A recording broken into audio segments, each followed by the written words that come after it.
Hi everyone, Aiden here with etrailer.com. Today we're going to be taking a look at the Swagman XTC2 tilt bike rack here on our 2022 Ram 1500 Classic. Now, it's a platform style bike rack holding the bike in these wheel hoops, primarily holding it down into place with this frame hook right here. Because it makes frame contact, we want to avoid our carbon frame bikes, and with the way it makes frame contact with this hook coming down on it, our alternative frame bikes and kids bikes are probably going to need a bike adapter bar. The kids bike might be okay though, depending on where you put it, because this can ratchet down pretty low.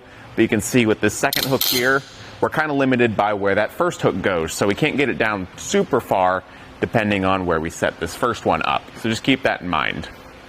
It does have the ability to tilt away with the bikes loaded, but it doesn't tilt very far. Down here we've got a silver pin with our chain clip that we can remove and then tilt the rack down. This typically would give us hatch access in a vehicle, but for our tailgate here, there's just not enough room to clear without hitting the bike or the tailgate, so you don't get full access to your truck bed this way. Now personally, if you're really looking for that full access, I would look into something like the hanging bike rack from Yakima. That's going to be the Ridgeback. That does tilt away and give you access. You just can't do it with the bikes loaded, so keep that in mind. Now this does have a 35-pound weight capacity per bike, so as long as we're not overloading that, it's going to be just fine, and it is going to hold the bike really well. You can see here there's no shake or movement in the bike, whether it be the front wheel or at the frame here. Everything's held in pretty tight. With it like this, let's go ahead and get the bike unloaded. We'll start with the wheel straps down here. These are just secondary points of contact that we can kind of pull off from these little studs on the wheel hoops. It's just extra security to keep the bike in place.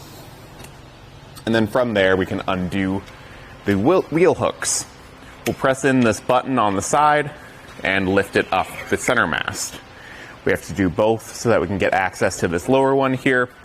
And you can see there is a hole there where we could add a padlock or something to actually lock this in place. But that isn't included right out of the box. From here, you can just lift the bike off and away from the truck. Because you have that center mast, you do kind of have to work around that. You can't just back it straight up.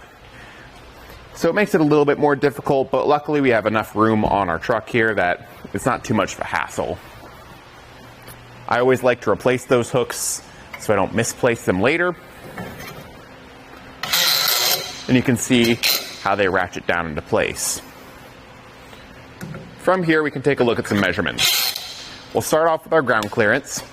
At the back end, we are going to be working with around 22 inches of clearance to the bottom right here. There is a slightly lower point there with the pin and retaining clip, but that can just kind of pivot out of the way if you do run across that issue. But I think it's high enough off the ground you don't have to worry about it. As far as how far it's going to add to the back of the vehicle, it is going to stick out 22 inches. Not bad. It does sit pretty close to the truck, so it's not too bulky or out there. And when the bikes are unloaded, we can actually save a little bit of space. It doesn't fold up against the vehicle, but we can tilt this down, and that'll give us access to the tailgate like that. It still will make contact here just on the paint, but if you do need to get something out of here and you don't want to take the bike rack out of the hitch, this is a better way to do it. And like I said, it doesn't necessarily fold up against the vehicle to save space, but you can, if I get this pin put back in, fold these side arms up. We'll pull those pins out too, and they can actually fold upright.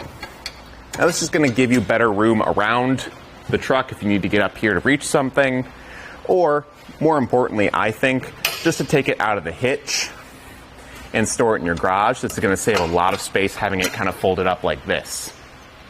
Now down towards the hitch, we can see it's working in our 2" by 2" receiver tube here, but it will work in 1 1/4 if we want to put it on a different vehicle by just removing that adapter sleeve. It comes with an anti-rattle bolt, keeping it pretty strong in the hitch, but it doesn't lock. You do have that option if you want to check it out on our site, but it doesn't come with it right out of the box. Now personally, it's a pretty okay bike rack. I think it's all right, but I don't think it fits super well on the Ram here. Like I said, I'd check out the Ridgeback if you want some better functionality, some better features, and even that's going to hold more bikes, so I think that's a better fit for the Ram here. Thanks for watching. Here on our test course, we'll start by going through the slalom. This is going to show us the side-to-side action. This simulates turning corners or evasively maneuvering. Once we get to the full speed bumps, we'll see the up and down action. This will be just like driving in and out of a parking lot, parking garage, or driveway.